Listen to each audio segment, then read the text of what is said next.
The Commission found indisputable evidence with regards to the deliberate, targeted killing of Palestinian children, including since the October 2025 ceasefire, the use of torture, inhumane and degrading treatment, including use of sexual and gender-based violence against Palestinian children, as well as targeting of critical infrastructure essential to children such as orphanages, healthcare, and educational facilities.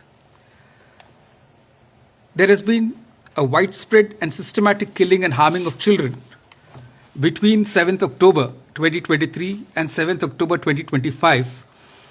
We have witnessed more than 20,000 children who've been killed and more than 44,000 children who've been injured. Children constitute 30% of all those killed in OPT, and the killing and injuring of children has been a continuing activity.